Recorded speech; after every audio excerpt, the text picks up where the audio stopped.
Simplement, je veux vous parler de Jean 10.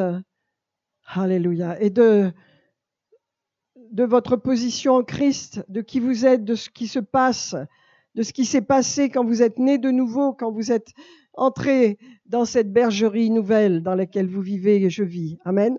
On va lire en vérité Jean 10, chapitre 1. Je vous le dis, dit le Seigneur, celui qui n'entre pas par la porte dans la bergerie, mais qui monte par ailleurs est un voleur et un brigand. Vous savez, il est question dans Jean 10 de beaucoup de portes. Mais cette porte-là, dans le verset 1, c'est la porte par laquelle nous entrons sur la terre par la naissance. Tout être humain naît. Les animaux, les plantes, les êtres humains passent par le processus de naître sur la terre. Rien de ce qui est vivant n'est venu sur la terre sans passer par une naissance. Vous devez comprendre ce principe. Donc, c'est important de comprendre que le seul qui est passé par une autre, sans passer par la porte de la naissance, c'est Satan et ses démons. C'est pourquoi il dit que cette porte, eh bien, il ne l'a pas franchie, il ne peut pas la franchir. Seul Jésus l'a franchie. C'est pourquoi Jésus s'est fait homme. C'est pourquoi Jésus est venu dans le sein de Marie, a été conçu par le Saint-Esprit, afin qu'il passe par cette porte par laquelle nous sommes tous passés, dans cette porte qui s'appelle la naissance naturelle de tout être vivant sur la terre, que ce soit les plantes, que ce soit dans les mers, dans les airs, partout, tout est passé par une naissance. Amen. Et les êtres humains, de la même façon. C'est pourquoi il est dit que celui qui n'entre pas par la porte, alléluia, dans la bergerie de la terre, qui n'y entre pas mais qui y monte par ailleurs, est un voleur et un brigand. C'est un tueur, en vérité. Un voleur et un brigand. En vérité, le mot brigand, il y a le mot tueur dedans. Satan est un tueur de vie. Satan est un tueur de destinée. Satan est un tueur d'église. Satan est un tueur de famille. Satan est un destructeur. Il n'est pas passé légalement. Il n'y en a qu'un seul qui est passé légalement par cette porte, c'est Jésus-Christ. Et regardez, mais celui qui entre par la porte, celui qui est entré par la porte, c'est Jésus. Il est entré par cette porte sur la terre pour être identifié à nous, pour être comme nous, n'est-ce pas? Celui qui entre par la porte est le berger des brebis. Alléluia. Amen. Celui qui est entré par la porte, c'est Dieu.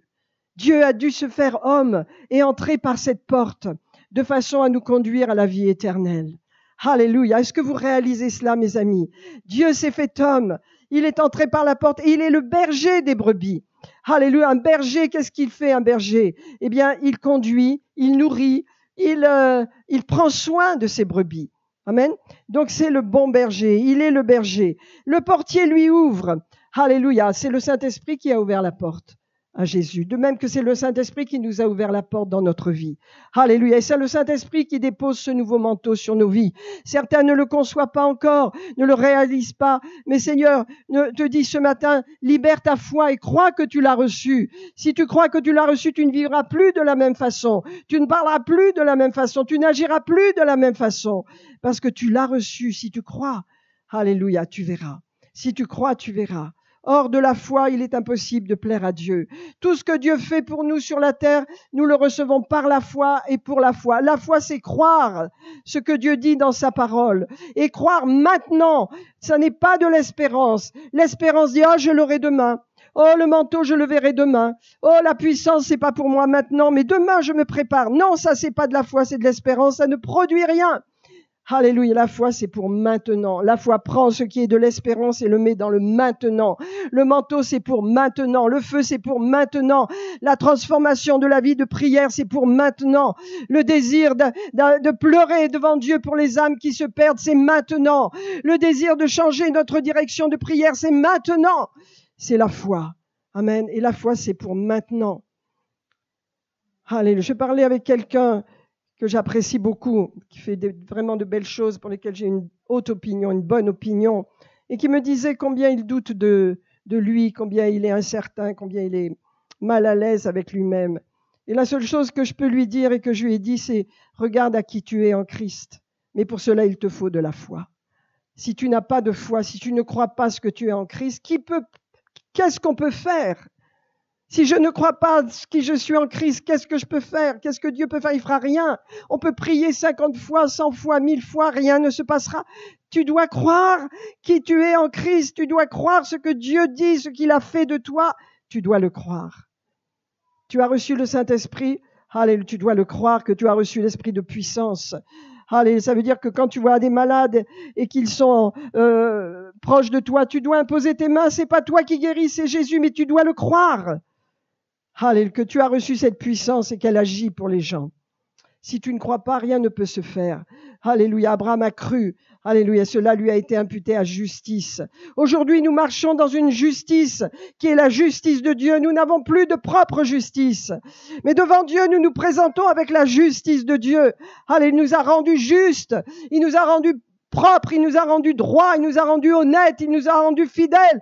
Il a fait toutes choses en nous. Nous sommes cela dans notre esprit. Et notre vieille nature, nous devons la mettre de côté et dire non, je ne lui obéirai pas. Non. Alléluia. La vieille nature vous dévait, comme il a été dit. Tu n'es pas nu, mais Dieu t'a revêtu. Afin que ce qui est de la vie soit englouti, ce qui est de la chair soit englouti par la vie. Alléluia. Considère que c'est par la foi que tu prends ton vêtement. Que c'est par la foi que tu prends les vêtements du salut, les vêtements de la justice, les vêtements de la foi. Alléluia. Le ministère de Jésus s'appelle le ministère de la justice. Il nous a justifiés. Aux yeux de Dieu, nous sommes justes. C'est très important de recevoir le ministère de la justice. C'est un don. Et cela nous empêche de douter, de douter premièrement de nous. La meilleure opinion que nous avons besoin d'avoir, elle doit être premièrement sur nous-mêmes. Ce que nous sommes en Christ, ce que Dieu a fait en nous, ce qu'il nous a établi, ce qu'il nous a donné, ce qu'il a accompli en nous, nous devons le croire. Et cesser on peut dire, caresser notre vieille nature pécheresse. Elle doit être morte, elle doit disparaître. Il faut que tu changes, mon frère. Il faut que tu crois dans ce que tu es en Christ, ma sœur. Il faut que tu crois. Amen. Donc en vérité, je te le dis, si quelqu'un n'entre pas par la porte dans la bergerie, c'est un voleur et un brigand. Jésus dit, identifie. Identifie dans ta vie ce qui n'est pas de Dieu. Identifie la culpabilité, la confusion. Identifie ces choses, ça n'est pas Dieu. Dieu est un berger, Jésus est un berger, il est passé par la porte pour nous, par amour pour nous, il a accepté cette porte, et cette porte est terrible, elle a été douloureuse pour lui, elle a été difficile, il est Dieu, il a laissé sa divinité, il a laissé tous ses attributs divins pour venir, pour vivre et subir tout ce que doit subir l'homme dans sa croissance comme enfant, adolescent et adulte, il a tout subi, il a tout supporté. Il a vécu, Dieu l'a placé dans une famille simple avec des frères et sœurs. Alléluia. Son père n'était pas Joseph, son père était le Saint-Esprit. Il savait qui il était. Dès sa naissance, il savait, mais il a attendu le jour. Il a attendu le jour où le Saint-Esprit est descendu sur lui. Et à partir de ce moment-là, il a commencé un ministère de puissance. Pourquoi est-ce qu'il a choisi? Dieu le Père, Dieu le Fils, Dieu le Saint-Esprit ont choisi de nous sauver par cela pour que nous fassions également les œuvres qu'il a faites, que nous soyons nous-mêmes réceptacles du Saint-Esprit. Comme il l'a fait, vous ferez aussi les œuvres que je fais. Frères et sœurs, nous devons regarder que depuis le XXe siècle, un réveil a commencé. Depuis le XXe siècle, il y a un homme qui est venu en France qui s'appelait Douglas Scott. C'était je crois, Irlandais ou Écossais. Il est venu avec un grand sens de l'humour, il avait des, qu'on appelle ça, des bretelles, vous voyez. Et il parlait un très mauvais français. Mais cet homme était un apôtre, n'est-ce pas? Il a ouvert des églises et des églises en France. Le feu est venu. Les gens se sont convertis. C'est le premier mouvement de Pentecôte qu'il y a eu, n'est-ce pas? Au début des années 50, Douglas Scott, n'est-ce pas? Et cet homme, il avait la grâce partout. Et le Seigneur a ouvert des portes et a sauvé des gens au travers de son ministère. Alléluia. Rappelez-vous de ce nom parce que nous devons nous rappeler, alléluia, de nos histoires, de nos patriarches, de ce qui s'est passé avant nous, de façon à comprendre que Dieu veut rouvrir les feux, rouvrir les puits, veut rouvrir, alléluia, les champs nouveaux, à droite, à gauche, au nord, au sud. Il veut rouvrir ces feux qui ont été allumés, qui sont éteints depuis longtemps.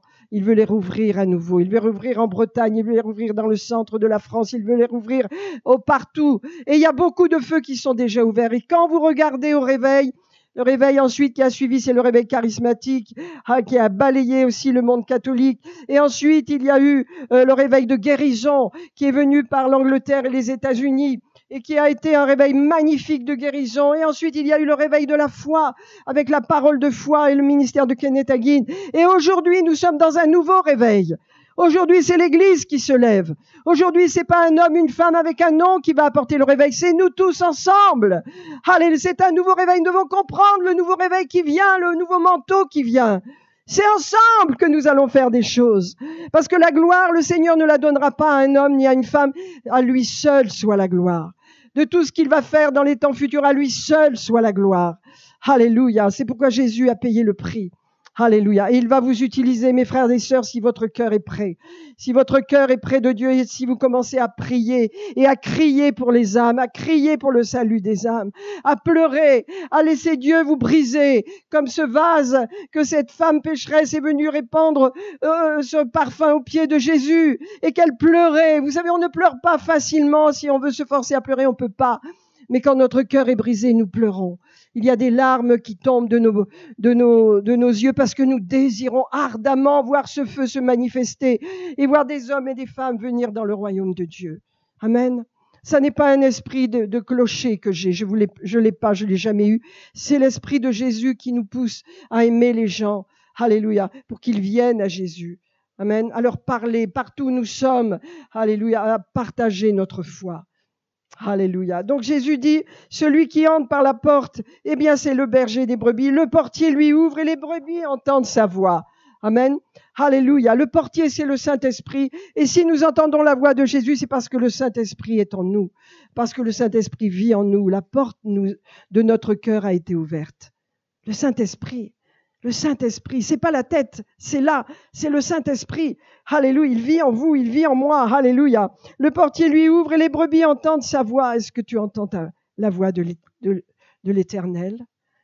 J'étais avec ma fille la semaine dernière et elle a reçu de Dieu des indications pour visiter une famille qui est née chez nous d'ailleurs, qui est née dans notre église et qui est partie dans une autre église, puis ensuite qui maintenant est dans le désert, tout ça.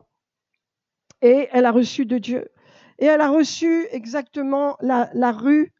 Elle savait pas, elle se rappelait plus où ils habitaient. La rue où ils habitent et le numéro de leur maison.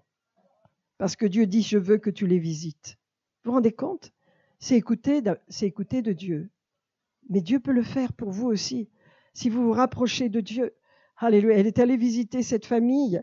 Et ils ont été bénis ensemble, ils se sont rappelés les bons moments, ils ont rappelé aussi toutes leurs souffrances. Et ben c'est un moment de réconciliation. C'est important de remettre des ponts, de ne pas laisser les merveilleuses brebis du Seigneur s'égarer, de garder des contacts, non pas pour le clocher, l'esprit de clocher, mais parce que nous voulons glorifier Jésus. Amen. Alléluia. Et donc, vous voyez, c'est quelque chose que d'entendre la voix du Seigneur. Et la voix du Seigneur, elle se passe là. Mais s'il y a toutes les voix qui sont là, la voix du monde, la voix des démons et votre voix, votre propre voix, comment est-ce que vous pouvez entendre la voix du Seigneur? Il faut apprendre à vous rapprocher de Dieu, à prier, à écouter, à parler la parole de Dieu, à lire la parole et à entendre. Dieu vous conduira de la même façon, Dieu vous éclairera. Parce que Jésus a dit, mes paroles sont esprit et vie. Allez, la parole de Dieu n'est pas pour nous condamner, elle est là pour nous donner la vie, pour nous donner d'aller plus loin, pour nous donner de l'énergie, des forces. Alléluia. Et Jésus dit, alléluia, le portier lui ouvre et il appelle par leur nom.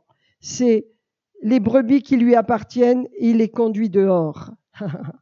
Il les conduit pas à l'intérieur, enfermés dans une petite boîte, non, il les conduit dehors. Alléluia. Et les premières brebis, c'est Israël. Hein? Les brebis dont il est question là, c'est Israël. Les brebis du Seigneur lui appartiennent. Et il les conduit dehors. Puis ensuite, il dit, mais lorsqu'il a fait sortir toutes ses propres brebis, il marche devant elles. Alléluia. Et les brebis les suivent parce qu'elles connaissent sa voix. Elles ne suivront pas la voix d'un étranger, mais elles fuiront loin de lui parce qu'elles ne connaissent pas la voix des étrangers. Jésus leur dit cette parabole, mais ils ne comprirent pas de quoi il leur parlait. Alors il leur dit, je vous le dis, c'est moi, je suis la porte des brebis. Tous ceux qui sont venus avant moi sont des voleurs et des brigands, mais les brebis ne les ont point écoutées. Je suis la porte. Si quelqu'un entre par moi, il sera sauvé. Il n'y a pas d'autre moyen d'être sauvé que d'entrer par cette porte. Je veux vous le dire parce que l'esprit philosophique de la France, l'esprit cartésien et l'esprit, on peut dire, antéchrist, et même l'esprit cartésien dit « Oh, mais il y a tellement de chemins pour aller à Dieu.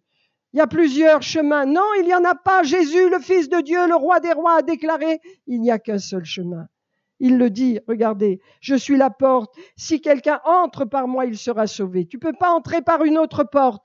Tu peux pas entrer par un autre chemin. Tu es sauvé ou tu ne l'es pas. Et si tu es sauvé, tu es dans le royaume de Dieu. Tu parles selon le royaume de Dieu. Tu crois tu aimes selon le royaume de Dieu. Tu vis selon le royaume de Dieu. Mais si tu es dans les ténèbres, tu es dans les ténèbres. Et tu n'es pas passé par cette porte. Alléluia.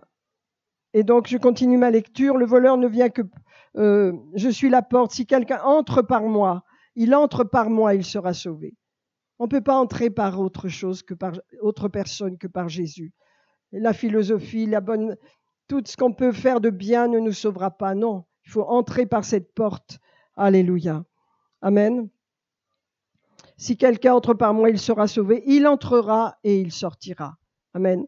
Et il trouvera des pâturages. Il sera nourri parce que le berger nourrit ses brebis. Il les nourrit naturellement et il les nourrit spirituellement. Alléluia. Il veut que nous soyons nourris de la parole de Dieu, nourris. Vous savez, il y a eu des temps dans ce pays où les gens n'ont pas été nourris, où les gens mouraient de faim pour la parole de Dieu. Et ils étaient dans des choses religieuses, devaient payer pour leurs péchés, payer tellement de fausses doctrines, tellement de manipulations. Et puis, le réveil est venu tout doucement et il y avait l'inquisition qui tuait les saints, qui brûlait les gens parce qu'ils avaient foi en Christ ou parce qu'ils étaient juifs aussi, ils avaient la même destinée. Mais le Seigneur a dit, non, mon peuple ne mourira pas. Il a suscité Luther, il a suscité Calvin, il a suscité tous ces revivalistes qui se sont levés et qui ont ramené les peuples à la parole de Dieu. Il a suscité Gutenberg au XVe siècle, je crois, et qui a inventé l'imprimerie et qui a imprimé la première Bible qui soit. Vous vous rendez compte, c'était en Allemagne. Et quand on voit ce que le diable a voulu faire avec l'Allemagne, mais je vous dis, Dieu a un plan, quelles que soient les ténèbres. La lumière de Dieu brillera beaucoup plus encore. Mais le diable, vous savez, quand il vient, il voit que l'Église est faible, alors il construit son royaume. Il saisit des hommes ou des femmes et il les utilise comme des dictateurs pour détruire l'Église et les gens. Mais si l'Église est forte, ça ne se produira pas. Ça n'est pas possible. Parce qu'il faut qu'une Église forte pour contrôler totalement Satan dans le monde, surtout dans les nations, afin qu'il ne fasse pas le mal qu'il veut faire avant son heure. Et je vous dis, frères et sœurs, soyons motivés, reconnaissons les temps dans lesquels nous sommes, ne soyons pas passifs. Amen. Et regardez ce qu'il est dit. Il marche donc devant toutes ses propres brebis et elles le suivent. Vous savez, l'obéissance est une clé pour marcher avec Jésus-Christ. La soumission. Vous savez, quand il y a un réveil, je voulais vous lire un texte d'un grand revivaliste. Si je ne l'ai pas, est-ce que je l'ai peut-être? Voilà. C'est Charles Finet, parce que Dorothée nous en a parlé la semaine dernière. Et j'ai revu. Le réveil est une conviction, un renouveau, d'une conviction de péché et de repentance. Alléluia, qui suit un intense désir de vivre en obéissance à Dieu. Alléluia, à de faire la volonté de Dieu en toute et profonde humilité. C'est un changement.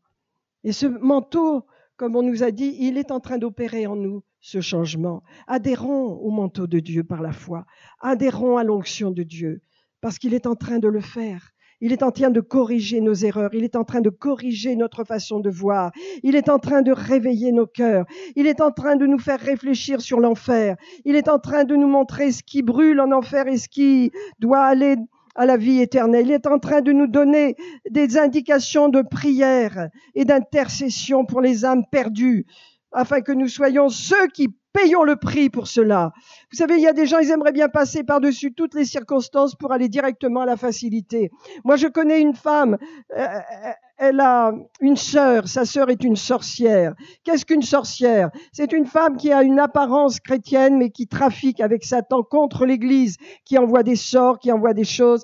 Et bien sûr, cette sœur qui est chrétienne, elle dit, je suis désolée pour ma sœur, qu'est-ce qu'elle parle?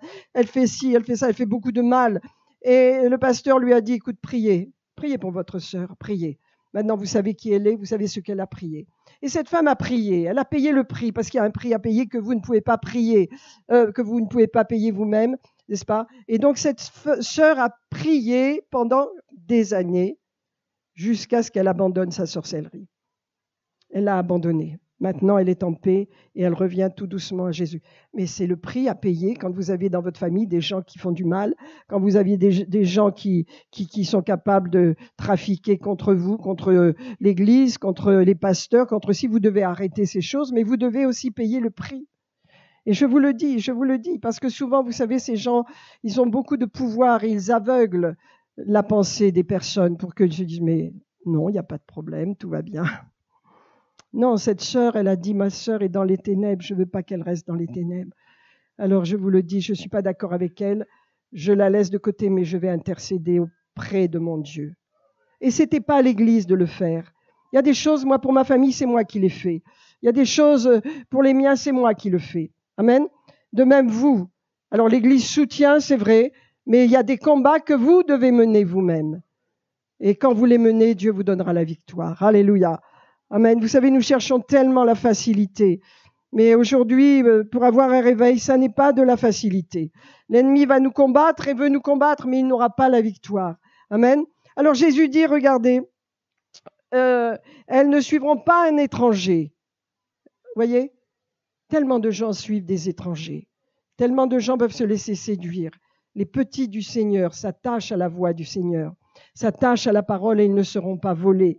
Alléluia. Le diable essaie de voler des personnes qui ont vraiment reçu de Dieu. Il essaie. Mais si vous vous attachez, si vous êtes attaché à la parole au Seigneur, si vous êtes fidèle à votre Église, vous ne serez pas volés. Elles ne suivront pas un étranger, mais elles fuiront loin de lui parce qu'elles ne connaissent pas la voix des étrangers. Alléluia. Vous savez, le diable a une façon de parler. Jésus l'a reconnu. Il est écrit, il est écrit. Alors si vous n'êtes pas attaché au Seigneur, dites, ah, c'est Dieu qui parle. Oh, c'est Dieu qui parle par sa bouche. C'est un chrétien, c'est une chrétienne. Non, non, non, non, c'est pas un chrétien, c'est pas une chrétienne. Agis dans ton discernement. Est-ce que tu as la parole de Dieu en toi? Elle va t'éclairer. Elle va te montrer par le discernement des esprits quel esprit il y a dans cette personne. Quel esprit il y a. Non pas pour la juger et la condamner, mais pour l'aider et la délibérer et la libérer de ces mauvais esprits. Vous me comprenez, mes frères et sœurs? C'est pourquoi on ne suit pas un étranger quand on est attaché à la voix de Jésus, attaché à la parole de Jésus, à l'esprit de Jésus. Alléluia. Parce qu'elles connaissent la voix, elles ne connaissent pas, la voix des étrangers, mais elles connaissent la voix de Jésus. Alléluia.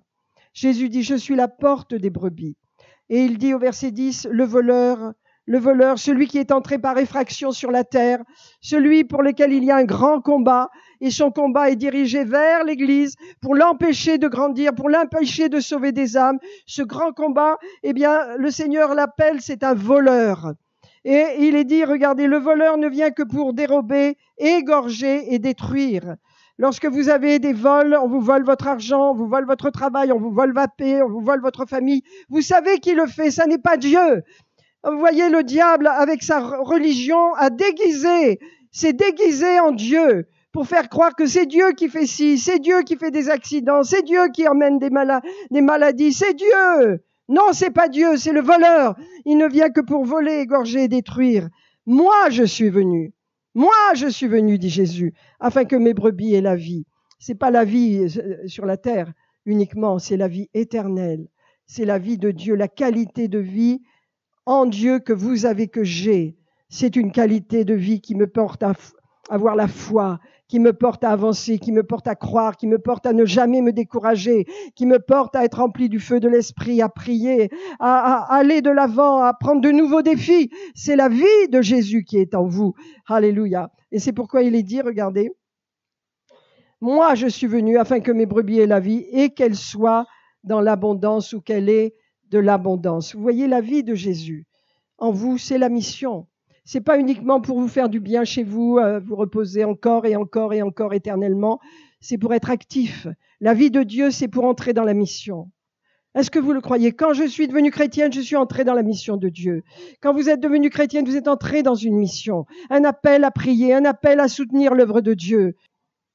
Quand Dieu vous a montré des choses, il faut rester dans les choses que Dieu vous a montrées. Alléluia. Si vous n'étiez pas là, ok, mais si vous étiez là, vous devez venir, vous devez prier, vous devez venir intercéder avec nous, vous devez réclamer la vie pour les âmes perdues. Vous devez vous intercéder de tout votre cœur parce que Dieu veut faire un réveil. Dieu veut faire un réveil. Dieu veut faire un réveil, je le dis.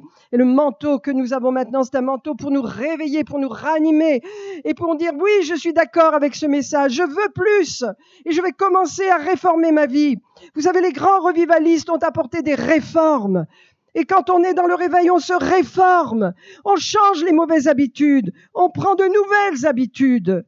Vous voyez, on ne devient pas un moine, on ne devient pas enfermé dans une prison. Non, on vit une vie abondante, mais avec de nouvelles habitudes qui glorifient Jésus. Est-ce que vous me suivez ce matin?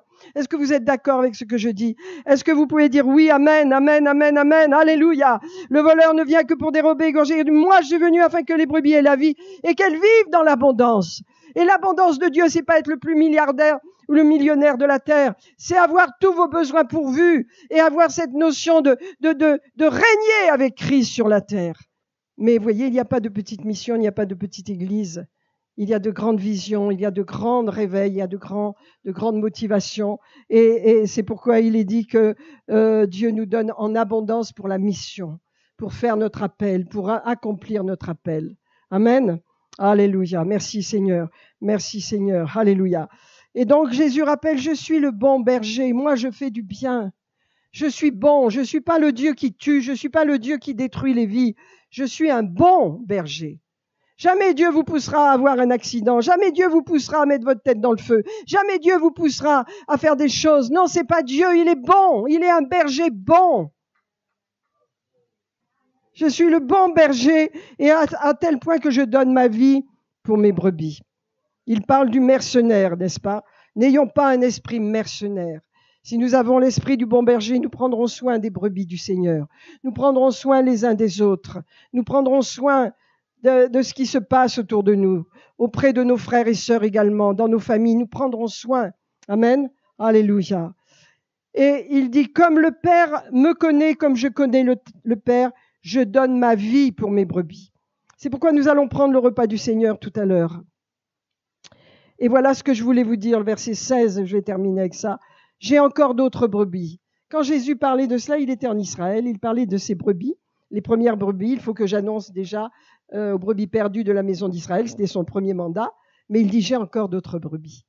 Et elles ne sont pas de cette bergerie. Est-ce que vous me suivez là? Est-ce que vous vous sentez concerné par cette parole de Jésus il y a 2000 ans? Il dit, j'ai encore, alléluia, d'autres brebis qui ne sont pas de cette bergerie. Celles-là, il faut que je les amène avec vous. Il faut que je les amène et que je les joigne à ma famille chrétienne de Jérusalem, d'Israël. Je vais les joindre, il dit. Alléluia. Celles-là, il faut que je les amène. Elles entendront ma voix. Oh mon Dieu, vous entendez la voix du Seigneur. Vous entendrez la voix du bon berger. Vous l'entendez déjà.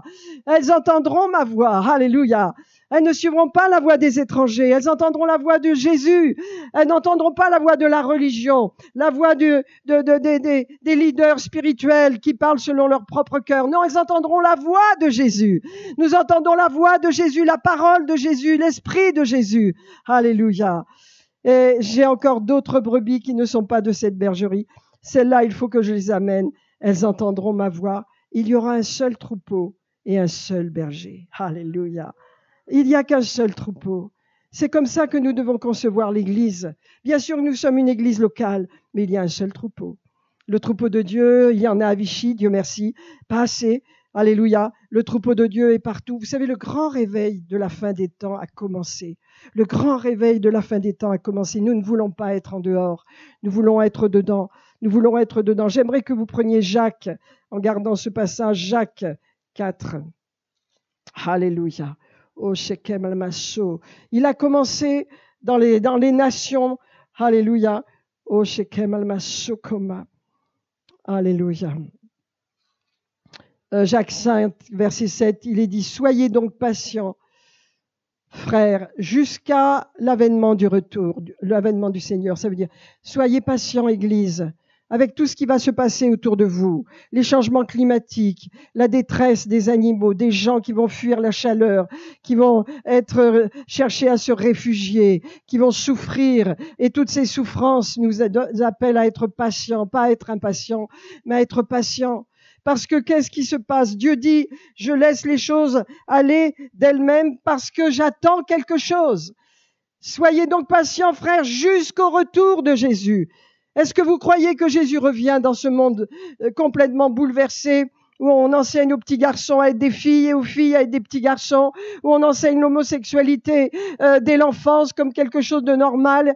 Où est-ce qu'on va? Loin des lois de Dieu. C'est pourquoi il y a des sécheresses, c'est pourquoi la terre est en total bouleversement, parce que ces lois sont tellement contraires à la volonté de Dieu. Et il est dit, voici le laboureur. Il attend, et c'est Dieu le laboureur. Il attend le précieux fruit de la terre. Le précieux fruit de la terre. Vous dites, c'est quoi? C'est vos âmes, c'est les âmes. Jésus dit, c'est un précieux fruit. Je vous ai parlé de la condition humaine. Pour entrer sur la terre, il faut passer par la porte de la naissance. Pour entrer dans le salut, il faut passer par la porte qui est Jésus-Christ. Maintenant, le précieux fruit de la terre, c'est l'Église. Ce sont les âmes qui viennent dans le royaume de Dieu. Et il est dit que le laboureur attend le précieux fruit de la terre, prenant patience à son égard. Merci Seigneur, que le Seigneur a patience de moi. Il a de la patience. S'il était impatient, peut-être que ce serait... Mais Dieu est patient pour nous. Il est patient, il nous attend, il nous appelle, il nous encourage. Il est bon pour nous, il est bon, il n'est pas dur, il n'est pas difficile, il ne nous oblige pas à faire des choses qu'on ne veut pas faire et qu'on ne ressent pas. Il nous convainc, il nous parle avec tendresse, avec douceur. Qu'est-ce qu'il nous dit? Le laboureur attend le précieux fruit de la terre, prenant patience à son égard. Il prend patience vis-à-vis de l'Église. Le précieux fruit de la terre, c'est vous, c'est l'Église. Amen.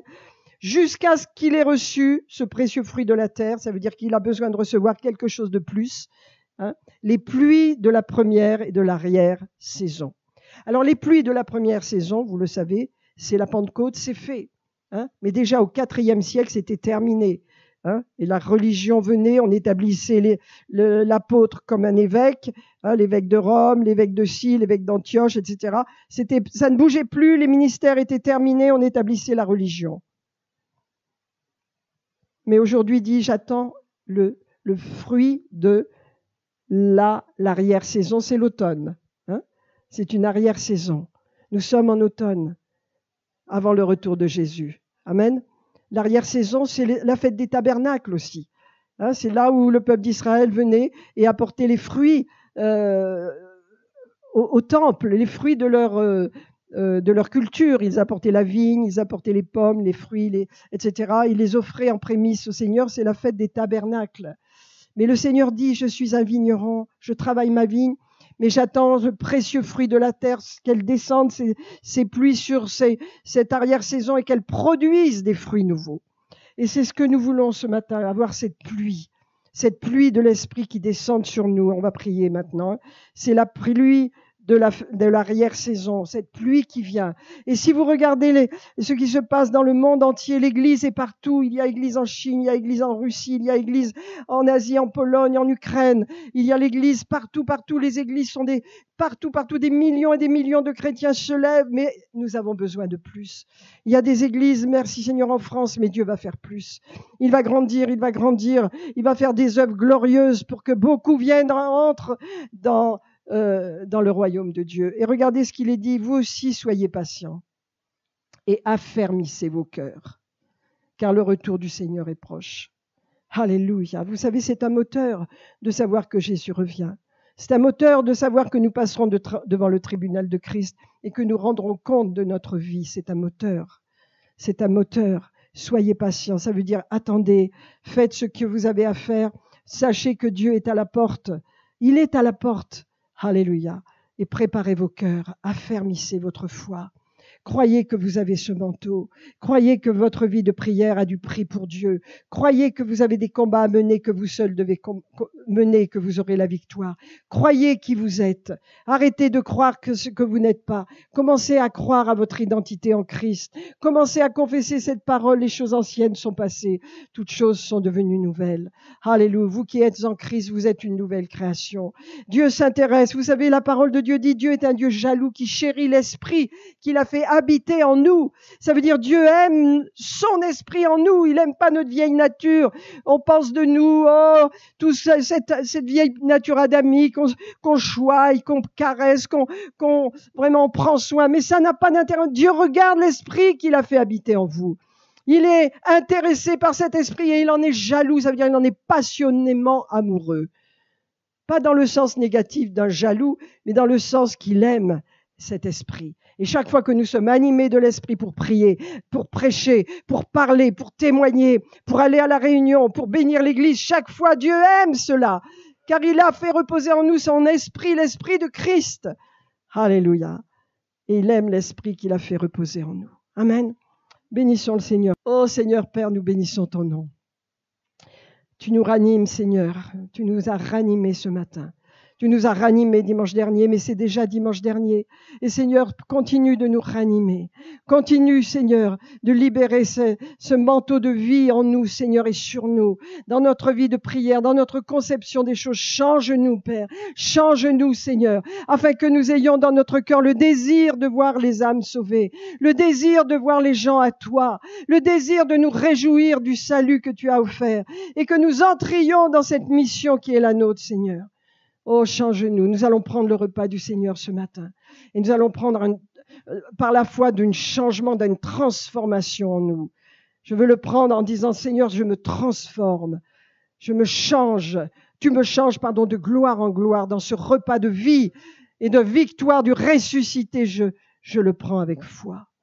Merci, Seigneur.